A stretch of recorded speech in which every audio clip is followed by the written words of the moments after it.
Hello बच्चों, welcome to nerdy side. आज हम कवर करने वाले हैं बायोलॉजी का एक नया चैप्टर। और हाँ, इस वीडियो के बाद कॉन्सेप्ट्स होंगे क्रिस्टल क्लियर। तो चलिए शुरू करते हैं चैप्टर 13, बायोडाइवर्सिटी एंड कंजर्वेशन। बच्चों, ये चैप्टर सिर्फ फैक्ट्स रटने के बारे में नहीं है, बल्कि ये हमारे आसपास जो लाइफ की इतनी वैरायटी है उसको समझने और उसको बचाना क्यों जरूरी है उसके बारे में है। अब हम इस स्लाइड में ये टॉपिक देखेंगे। तो देखो, ये है हमारा रोड मैप। सबसे पहले हम समझेंगे कि आखिर ये बायोडाइवर्सिटी होती क्या है। फिर हम एक बहुत बड़े सवाल का जवाब ढूंढेंगे कि अर्थ पर एक्चुअल में कितनी स्पीशीज हैं। उसके बाद हम देखेंगे कि ये डाइवर्सिटी कहाँ ज़्यादा और कहाँ कम पाई जाती है, यानी उसके पैटर्न्स। फिर ये इतनी इंपॉर्टेंट क्यों है और सिक्स्थ मास एक्सटिंक्शन का खतरा क्या है। और आखिर में हम उन कारणों को जानेंगे जिनकी वजह से ये बायोडाइवर्सिटी खत्म हो रही है। तो इस स्लाइड का मेन आइडिया ये था कि हम चैप्टर में क्या क्या पढ़ने वाले हैं।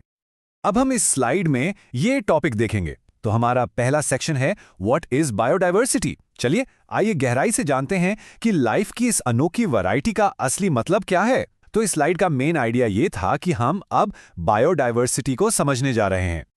अब हम इस स्लाइड में ये टॉपिक देखेंगे। जरा सोचिए, अगर कोई एलियन हमारे प्लैनेट अर्थ पर आ जाए तो वो सबसे ज्यादा हैरान किस चीज से होगा? हमारी बिल्डिंग्स या टेक्नोलॉजी से नहीं, बल्कि यहां पर मौजूद अनगिनत तरह के जीव जंतुओं से। ये नंबर्स तो दिमाग घुमा देने वाले हैं। सिर्फ चींटियों की ही 20,000 से ज्यादा स्पीशीज हैं, बीटल्स की 3 लाख स्पीशीज और ऑर्किड्स के फूलों की लगभग 20,000 अलग-अलग किस्में हैं। मतलब वैरायटी इतनी ज्यादा है कि हम सोच भी नहीं सकते। तो इस स्लाइड का मेन आइडिया ये था कि हमारे प्लैनेट पर लाइफ की डाइवर्सिटी आश्चर्यजनक है। अब हम इस स्लाइड में ये टॉपिक देखेंगे। चलिए अब इसकी प्रॉपर डेफिनेशन समझते हैं। ये जो टर्म है बायोडाइवर्सिटी, इसको पॉपुलर किया था एक सोशियो बायोलॉजिस्ट ने, जिनका नाम था एडवर्ड विल्सन। और ये समझना बहुत ज़रूरी है बच्चों कि बायोडाइवर्सिटी का मतलब सिर्फ अलग-अलग स्पीशीज़ की गिनती नहीं है। इसका मतलब है हर बायोलॉजिकल लेवल पर मिलने वाली डाइवर्सिटी। मतलब सेल्स के अंदर के छोटे-छोटे मैक्रोमोलिक्यूल्स से लेकर बड़े-बड़े इकोसिस्टम्स या बायोम्स तक। तो इस स्लाइड का मेन आइडिया ये था कि बायोडाइवर्सिटी हर लेवल पर मौजूद है। अब हम इस स्लाइड में ये टॉपिक देखेंगे। देखिए, बायोडाइवर्सिटी को हम आमतौर पर 3 इंपॉर्टेंट लेवल्स पर समझते हैं। यहाँ ध्यान देना बच्चों, ये एग्जाम के लिए बहुत इंपॉर्टेंट टॉपिक है। पहला है जेनेटिक डाइवर्सिटी। इसका मतलब है एक ही स्पीशीज के अंदर मिलने वाली जेनेटिक वेरिएशन। जैसे हिमालयाज में मिलने वाला राहुल्फिया प्लांट, उसके अंदर जो केमिकल रेजरपीन मिलता है उसकी पोटेंसी में बहुत वेरिएशन है। या फिर इंडिया में चावल की 50,000 से ज़्यादा अलग अलग स्ट्रेन्स और आम की 1,000 से ज़्यादा वैरायटीज़ हैं। दूसरा है स्पीशीज डाइवर्सिटी, यानी एक पर्टिकुलर एरिया में कितनी अलग अलग स्पीशीज हैं। जैसे कि वेस्टर्न घाट्स में एम्फीबियंस की स्पीशीज ईस्टर्न घाट्स से कहीं ज़्यादा हैं। और तीसरा है इकोलॉजिकल डाइवर्सिटी, यानी इकोसिस्टम लेवल पर डाइवर्सिटी। अब इंडिया में देखो, डेजर्ट भी है, रेन फॉरेस्ट भी है, मैंग्रोव्स भी हैं। तो यहाँ की इकोलॉजिकल डाइवर्सिटी नॉर्वे जैसे देश से कहीं ज़्यादा है। तो इस स्लाइड का मेन आइडिया यह था कि बायोडाइवर्सिटी के 3 लेवल्स हैं: जेनेटिक, स्पीशीज और इकोलॉजिकल। अब हम इस स्लाइड में ये टॉपिक देखेंगे। चलिए अब अपने अगले बड़े सवाल पर चलते हैं। आखिर इस धरती पर टोटल कितनी स्पीशीज हैं? साइंटिस्ट इनको गिनते कैसे हैं? आइए डेटा देखते हैं। तो इस स्लाइड का मेन आइडिया यह था कि हम अब स्पीशीज की संख्या के बारे में जानेंगे। अब हम इस स्लाइड में ये टॉपिक देखेंगे। तो देखिए, जो हमें पता है वो ऑफिशियल रिकॉर्ड्स पर बेस्ड है। IUCN के 2004 के डेटा के हिसाब से हमने अब तक 1.5 मिलियन से थोड़ी ज़्यादा स्पीशीज़ को ढूंढकर उनका नाम रखा है। लेकिन ये तो सिर्फ वो है जो हमें मिली है। एक साइंटिस्ट हैं रॉबर्ट मे, उनका एक आकलन है, एक एस्टिमेट है कि दुनिया में लगभग 7 मिलियन स्पीशीज़ हो सकती हैं। सोचो कितना बड़ा गैप है। इसका मतलब हमने शायद अभी तक अपने ही प्लैनेट की 25% स्पीशीज़ भी नहीं ढूंढी है। तो इस स्लाइड का मेन आइडिया ये था कि रिकॉर्डेड स्पीशीज़ और एस्टिमेटेड स्पीशीज़ में बहुत बड़ा अंतर है। अब हम इस स्लाइड में ये टॉपिक देखेंगे। अब स्क्रीन पर इन पाई चार्ट्स को ध्यान से देखिए। ये ग्लोबल बायोडाइवर्सिटी को दिखाते हैं। पहले चार्ट में जो इन्वर्टिब्रेट्स का है, आप साफ साफ देख सकते हैं कि सबसे बड़ा हिस्सा इंसेक्ट्स का है। एक मशहूर कहावत है कि इस धरती पर हर 10 जानवरों में से 7 कीड़े मकोड़े यानी इंसेक्ट्स होते हैं, मतलब 70% से भी ज्यादा। दूसरा चार्ट वर्टिब्रेट्स का है और तीसरा प्लांट्स का, जिसमें फंगी और एंजियोस्पर्म सबसे ज्यादा हैं। पर सबसे इंपॉर्टेंट बात यही है कि इंसेक्ट्स इस प्लैनेट पर सबसे ज्यादा स्पीशीज रिच ग्रुप हैं। तो इस स्लाइड का मेन आइडिया यह था कि सभी एनिमल्स में इंसेक्ट्स की संख्या सबसे अधिक है। अब हम इस स्लाइड में ये टॉपिक देखेंगे। अब बात करते हैं अपने देश इंडिया की, जो दुनिया के 12 मेगा डाइवर्सिटी देशों में से एक है। और इसके पीछे बहुत सॉलिड रीजन है। सोचिए, हमारे देश के पास दुनिया की सिर्फ 2.4% जमीन है, लेकिन दुनिया की 8.1% स्पीशीज यहां रहती हैं। कितनी बड़ी बात है ये। हमारे पास लगभग 45,000 प्लांट स्पीशीज और उससे डबल यानी 90,000 एनिमल स्पीशीज रिकॉर्डेड हैं। लेकिन अगर हम रॉबर्ट मे का एस्टिमेट यहां लगाएं तो अभी भी लाख से ज्यादा प्लांट स्पीशीज और 3 लाख से ज्यादा एनिमल स्पीशीज इंडिया में ढूंढी जानी बाकी हैं। यहीं से एक बहुत दुखद लेकिन पावरफुल बात सामने आती है। नेचर की बायोलॉजिकल लाइब्रेरी जल रही है और हमने अभी तक उसमें रखी सारी किताबों के नाम तक नोट नहीं किए हैं। हम स्पीशीज को खो रहे हैं इससे पहले कि हमें उनके अस्तित्व का पता भी चले।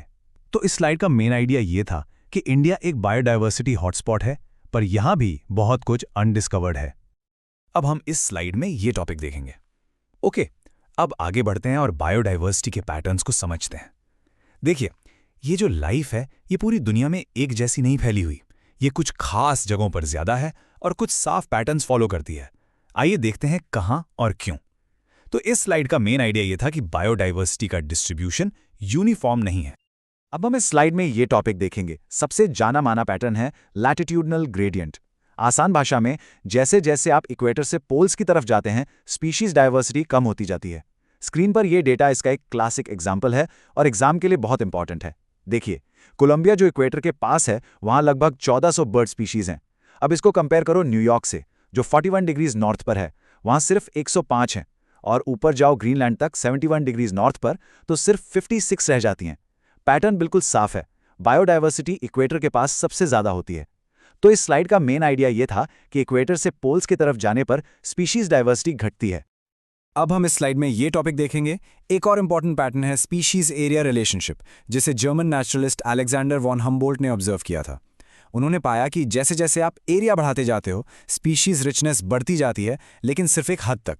जब इस रिलेशनशिप को लॉग स्केल पे प्लॉट करते हैं तो एक स्ट्रेट लाइन बनती है, जिसका इक्वेशन आप स्क्रीन पर देख रहे हैं। log s equals to log c plus z log a।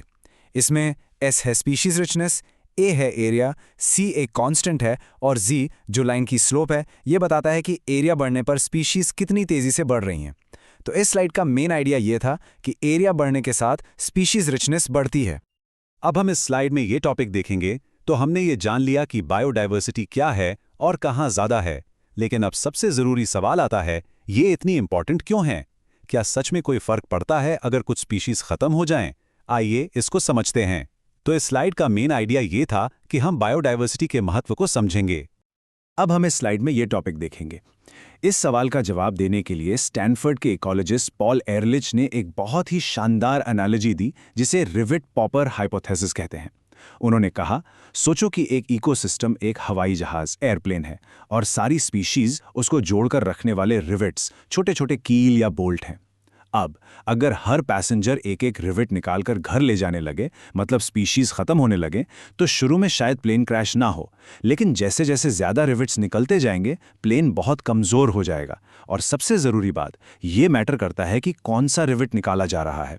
Seat का रिवेट निकालना एक बात है, लेकिन अगर विंग का कोई मेन रिवेट निकाल दिया जो कि एक कीस्टोन स्पीशीज को रिप्रेजेंट करता है, तो पूरा इकोसिस्टम क्रैश हो सकता है।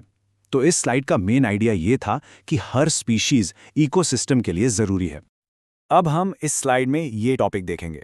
अब हम एक बहुत ही गंभीर टॉपिक पर आ गए हैं, द 6th मास एक्सटिंक्शन। ये हिस्ट्री की किताब का कोई पन्ना नहीं है, ये एक संकट है जो अभी इसी वक्त हमारे चारों तरफ हो रहा है। तो इस स्लाइड का मेन आइडिया ये था कि हम अभी एक मास एक्सटिंक्शन के दौर से गुजर रहे हैं। अब हम इस स्लाइड में ये टॉपिक देखेंगे। स्क्रीन पर ये जो डेटा है ये सच में चिंताजनक है। IUCN रेड लिस्ट के अनुसार दुनिया भर में 15,500 से ज्यादा स्पीशीज पर विलुप्त होने का खतरा है। अगर आप ब्रेकडाउन देखें तो 32% एम्फीबियंस, 23% मैमल्स और 12% बर्ड्स खतरे में हैं। जैसे कि आप देख सकते हैं, एम्फीबियंस सबसे कमजोर ग्रुप हैं और हम इंसानी हरकतों की वजह से डोडो, क्वेगा और थाइलसीन जैसी स्पीशीज को हमेशा के लिए खो चुके हैं। तो इस स्लाइड का मेन आइडिया ये था कि बहुत सारी स्पीशीज, खासकर एम्फीबियंस, एक्सटिंक्शन के खतरे में हैं। अब हम इस स्लाइड में ये टॉपिक देखेंगे। ऐसा नहीं है कि मास एक्सटिंक्शन धरती पर पहली बार हो रहा है। पिछले 3 बिलियन सालों में 5 बार ऐसा हो चुका है। लेकिन अभी जो चल रहा है यानी 6th एक्सटिंक्शन, ये बहुत अलग और खतरनाक है। सबसे बड़ा फर्क है इसकी रफ्तार। आज एक्सटिंक्शन की रेट इंसानों के आने से पहले के टाइम से 100 से 1000 गुना ज्यादा तेज है, और इसका कारण भी अलग है। ये पूरी तरह से इंसानी गतिविधियों यानी ह्यूमन एक्टिविटीज की वजह से हो रहा है। तो इस स्लाइड का मेन आइडिया ये था कि करंट एक्सटिंक्शन रेट अब तक की सबसे तेज है और इसके लिए इंसान जिम्मेदार हैं। अब हम इस स्लाइड में ये टॉपिक देखेंगे। तो आखिर इस तबाही के पीछे कारण क्या है? इन कारणों को एक साथ ग्रुप किया गया है और उन्हें द इविल क्विंटेट कहा जाता है। आइए इन 4 मुख्य कारणों को एक एक करके समझते हैं। तो इस स्लाइड का मेन आइडिया ये था कि हम बायोडाइवर्सिटी लॉस के 4 मेन कारणों को जानेंगे। अब हम इस स्लाइड में ये टॉपिक देखेंगे।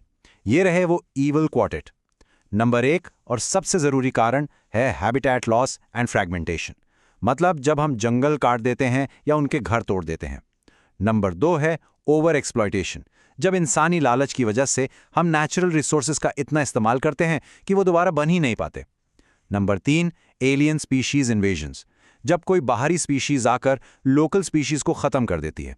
और नंबर 4 को एक्सटिंक्शंस, जहां एक स्पीशीज के ख़त्म होने से उस पर निर्भर दूसरी स्पीशीज भी ख़त्म हो जाती है।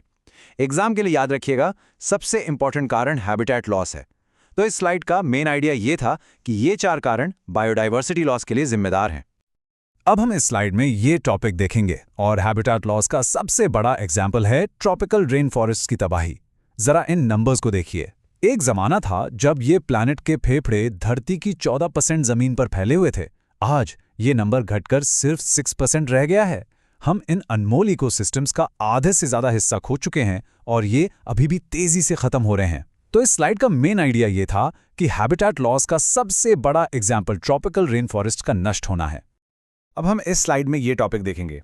तो बच्चों, हमने देखा कि बायोडाइवर्सिटी क्या है, ये कितनी विशाल है और एक हेल्थी प्लैनेट के लिए कितनी ज़रूरी है। लेकिन हमने ये भी देखा कि ये कितनी तेज़ी से ख़त्म हो रही है, जिसका सबसे बड़ा कारण है हैबिटेट लॉस। ये हमें उसी पावरफुल लाइन पर वापस ले आता है, नेचर की बायोलॉजिकल लाइब्रेरी जल रही है। अब असली सवाल ये है कि जो किताबें बच गई हैं, उन्हें बचाने में हम और आप क्या भूमिका निभाएंगे। मैं आपको इसी सोच के साथ छोड़ रहा हूं। तो इस स्लाइड का मेन आइडिया ये था कि हमें बची हुई बायोडाइवर्सिटी को बचाने के लिए अपना रोल समझना होगा। अगर आपको ये वीडियो हेल्पफुल लगी हो तो लाइक करिए, शेयर करिए अपने दोस्तों के साथ, चैनल को सब्सक्राइब करिए और कमेंट करके ज़रूर बताइए आप नेक्स्ट कौन सा चैप्टर देखना चाहते हो।